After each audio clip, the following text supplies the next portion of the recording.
ప్రస్తుతం నంద్యాల జిల్లాలోని నందికొట్కూరు పట్టణంలో ఉన్నటువంటి కొత్తపల్లె మండలంలో ఉన్నాం. కొత్తపల్లె మండలంలో దాదాపు సంగమేశ్వర స్వామి వారి సన్నిధిలో ఉన్నాం. సంగమేశ్వర స్వామి సన్నిధిలో దాదాపుగా ఇక్కడ 7 నదులు ప్రవహిస్తూ ఉంటాయి. 7 నదులన్నీ కలిసి ఒకే చోట కలవడం జరుగుతూ ఉంటుంది.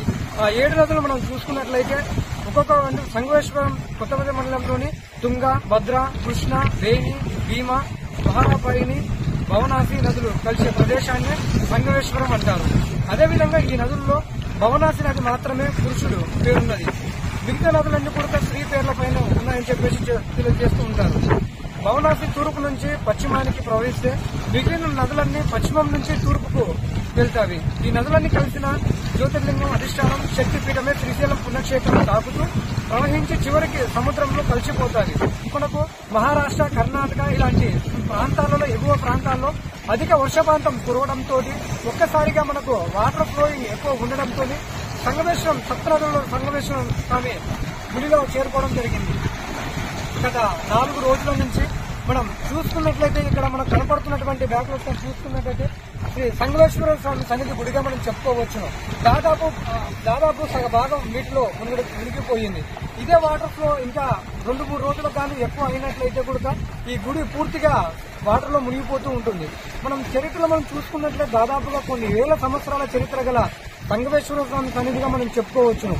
ఇక్కడ శివలింగం మిగతా గుడిలో శివలింగాన్ని ఒక రాయితోటి ఒక విగ్రహంతోటి ప్రతిష్ఠిస్తే ఇక్కడ మహాదేవుండే ఒక మన వేప మొద్దుతోటి శివలింగ ఆకారాన్నిగా ప్రతిష్ఠించడం జరిగింది. ఇక్కడ మనం చెప్పుకోవాల్సింది ఏంటనగా దాదాపు ఇక్కడ శ్రీ సంగమేశ్వర స్వామి గుడి 8 నెలలు పూర్తిగా నీళ్ళలోనే ఉంటుంది.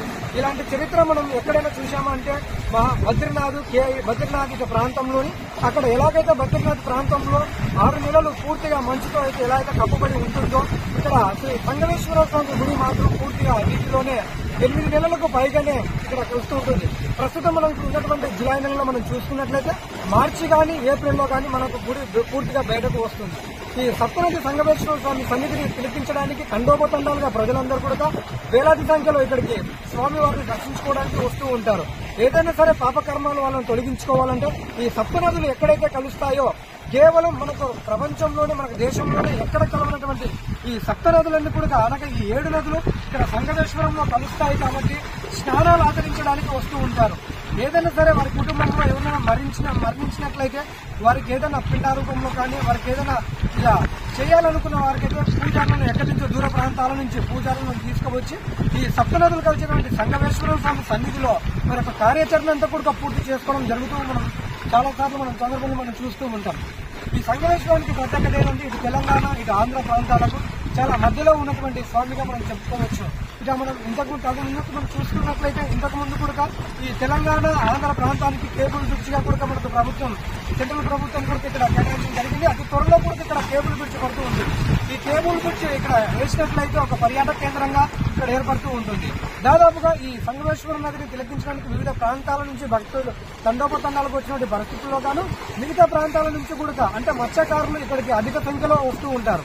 మత్స్యకారుల యొక్క జీవిత గమ్యం ఒకటి వారి యొక్క జీవనం కొనసాగడానికి ఏట్లో ఉన్నటువంటి చేపలను పట్టుకొని అమ్మకాలు జరిపేటువంటి చాలా మంది మత్స్యకారులు ఈ ప్రాంతానికి వచ్చి వారి యొక్క జీవనాన్ని కొనసాగించుకుంటూ ఉంటారు. అటు పశ్చిమ ప్రాంతం, తూర్పు ప్రాంతం, ప్రకాశం జిల్లా ఇలా వివిధ బోట్ ఏరియాలైతే ఏదైతే ప్రాంతంలో అయితే చేపలు పట్టడానికి ఏదైతే వాళ్ళు ఏ కుటుంబ సభ్యులైతే అలవాటు పడింటారో ఆ కుటుంబ సభ్యులంతా కూడా చాలా మంది ఇక్కడికి వచ్చి వాళ్ళ జీవితాన్ని కొనసాగించుకుంటూ ఉంటారు. అదేవిధంగా మనం రైతన్నలు కూడా వేలాది ఈ బ్యాక్ వాటర్ లో చూసుకున్నట్లయితే శ్రీశైలం బ్రహ్మరాంబిక మల్లికార్జున స్వామి వారి జలపాతాన్ని తగ్గి అదేవిధంగా ఈ వాటర్ పూర్తిగా బ్యాక్ వాటర్ లో వస్తూ ఉంటుంది. ఈ బ్యాక్ వాటర్ అనగా మనకు ఇక్కడ ఉన్నటువంటి ముచ్చిమారి, మనుగులపాడు, సంకిరేణిపల్లె, తూల్ ఇలా దాదాపుగా ఏటికి దగ్గరున్నటువంటి ప్రాంతాలన్నీ కూడా వారి యొక్క జీవనాన్ని పూర్తిగా కోల్పోవడం జరిగింది. వేల ఎకరాలలో అలాగే ఈ వాటర్ పూర్తిగా వేల ఎకరాలలో మనకు వ్యాఖ్యలను చూసుకున్నట్లయితే ఆ ప్రాంతం మొత్తం దాదాపుగా 1000 ఎకరాల్లో ఈ నీరంతా కూడా ప్రవహించి ఇక్కడ పూర్తిగా నీటిలో మునిగిపోవడం జరుగుతూ ఉంటుంది. ఇక్కడ ఉన్నటువంటి రైతన్నలు ఈ పొలాలను సాగు చేసుకోవడానికి ఇప్పుడు పూర్తి అవకాశం అయితే వీరికి ఉండదు. దాదాపుగా 9 నెలలు గడిచిన తర్వాత అనగా మార్చి కానీ ఏప్రిల్ నెలలో పూర్తిగా రైతన్నలు పూర్తిగా అప్పుడైతే నీరు కొద్ది బాగా ఉన్న నీరంతా కూడా ఇంకిపోతున్నటువంటి సందర్భంలో రైతులు అప్పుడు తగు పంటలు అంటే మొక్కజొన్న, మినుములు, రాగులు, సజ్జలు, గోధుమలు ఇలాంటి పంటలు సాగు చేస్తూ ఉంటారు. ఈ ప్రస్తుతానికైతే రైతన్నులకు ఎలాంటి పంటలు పండించుకోవడానికి అవకాశం అయితే పూర్తిగా వాళ్ళకి ఎలాంటి అవకాశం ఉండదు.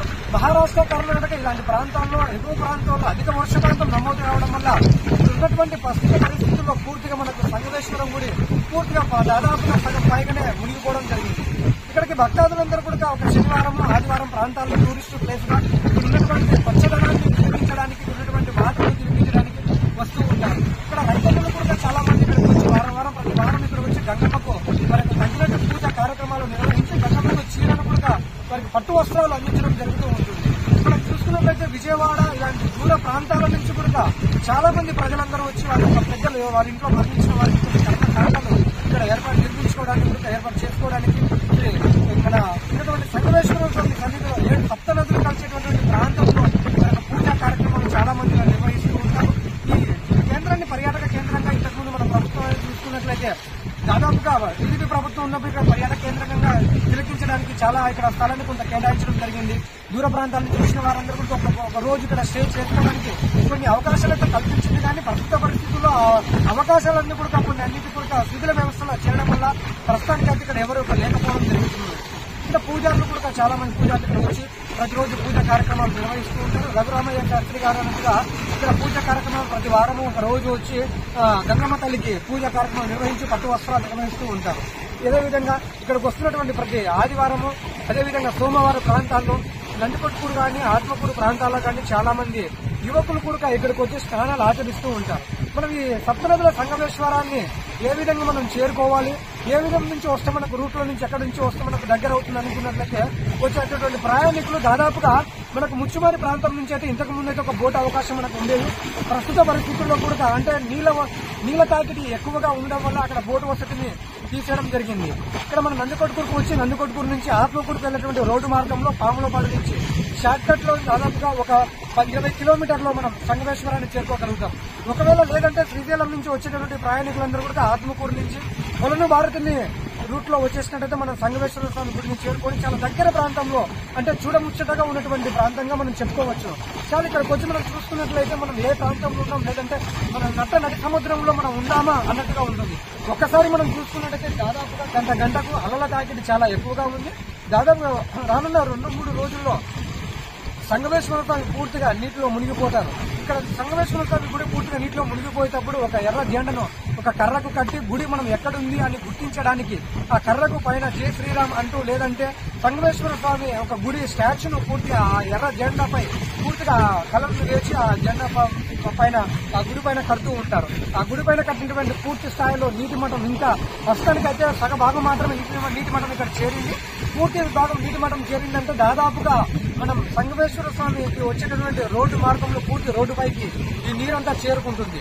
చాలా మంది కూడా ఈ ఆహ్లాదకరమైనటువంటి వాతావరణం పిలిపించడానికి చాలా మంది తండోపతండాలుగా బైక్ల పైన కార్ల పైన అదేవిధంగా లేదంటే మన కుటుంబ సభ్యులందరూ పెద్ద సంఖ్యలో కూడా ఒక వెహికల్ తీసుకొని శ్రీ సంగమేశ్వర స్వామి సన్నిధిని దర్శించుకోవడానికి అదేవిధంగా సప్తనదులు కలిసేటువంటి చోట్ల వాళ్ళందరూ కూడా ఇక్కడ స్నానాలు ఆచరించడానికి వస్తూ ఉంటారు. ప్రతి 30 సంవత్సరాలకు ఒకసారి ఇక్కడ మనకు కృష్ణ జలపాతాలు అదే పుష్కరాలు కూడా ఇక్కడికి వస్తూ ఉంటాయి. పుష్కరాల సమయంలో మనం చూసుకున్నట్టే దాదాపుగా ఈ ఘాట్ సెక్షన్ మొత్తం పూర్తిగా మంది జనాలతో పూర్తిగా నిండిపోయి ఇదంతా కూడా ఒక పుణ్యక్షేత్రం మహాపుణ్యక్షేత్రంగా ఇక్కడ పుష్క వేస్తే కూడా రాలనంత జనాలు తండోపతండాలకు వచ్చి స్వామివారిని దర్శించుకోవడం జరుగుతుంది.